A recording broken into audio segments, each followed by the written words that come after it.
Hey, how's it going, everybody? Welcome back to another video, real quick for you guys. Just basically discussing the Google Pixel 9a and something that I'm seeing kind of like a trend on that's starting to pop when it comes to this phone and the Pixel 10a.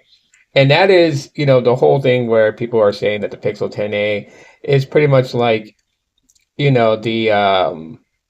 not a replacement to the 9a, but a device that they claim fixes a lot of the issues that the 9A have, which kind of seems that way when you think about it, as the 10A and the 9A are very close in specifications, hardware, and stuff like that. Just a few minor changes and everything like that. And so most people just pretty much puts it in this context like, oh yeah, the Pixel 10A is like the phone that the 9A should have been. And while that kind of seems plausible, kind of seems like okay, yeah, that makes sense. But at the end of the day, it's really not. Um, the way that I see it, the 10A just kind of resets the pace of the A series. Think about it like this: the last generations of the A series devices, and we're talking, from the 6A all the way up to the 9A, literally had pretty much very close specs to the base models of those lineups. So, like the 6 had the Tensor G1, 6A has Tensor G1, and then it goes up from there, right? 7A has the G2, 8A has the G3, 9A has the G4. And for the longest time, the feedback when it comes to the A series devices has always been like, okay, why does this phone exist? It's like $100 cheaper than the base flagship. Might as well just spend the additional $100 and get the base flagship with, better hardware, material, better this, better that.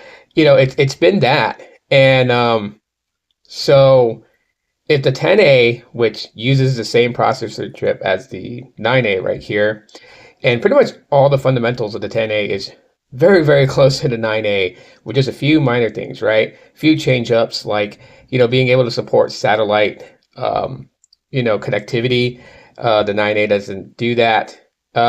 Basically, just kind of like resets the tone and the reasoning for an A series device to exist. Because without these changes, without these moves that Google made with the 10A, we could have been looking at the decline of the A series and the need for it to exist.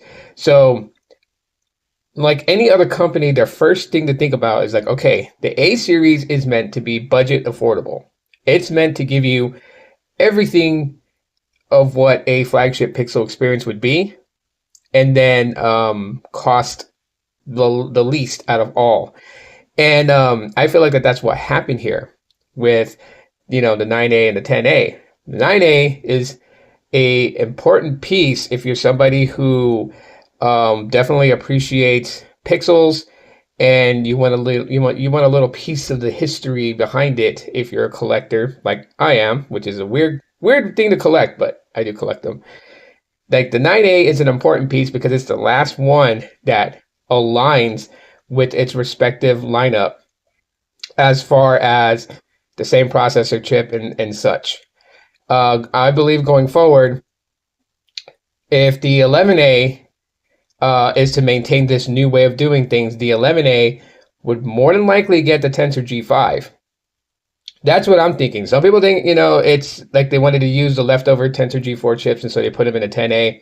I think that the A series is always going to have a processor chip that's one generation behind the flagships, giving a reason why. Because like the Tensor processors are good. They are good. Despite what people say when they want to compare benchmark scores and, put it up stress testing on video games. Okay, video games is not the be all, tell all for everything. Okay, there are a lot of people who don't even game on their phone, and so that's why I never really consider that to be something to judge a phone by. But I'll be upfront and honest with everybody.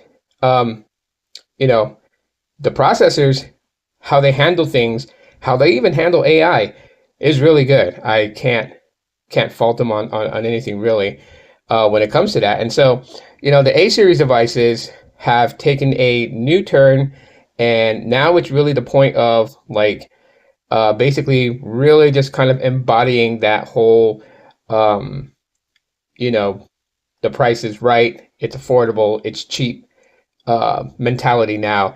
And so it kind of diverts from always having that question, why does this even exist? Because now there's a reason why. You know, it's meant on affordability, and that's exactly what the A series is about. And I honestly feel like that's kind of the kind of funny punchline to the fact of it being called an A series device means affordable.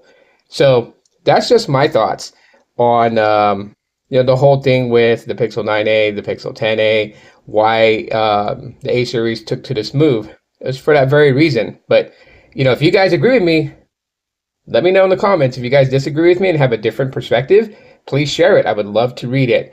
Hit the like button. It absolutely helps. And if you made it this far in the video, thank you so much for doing that and watching it all the way through, because that truly helps my videos get circulated.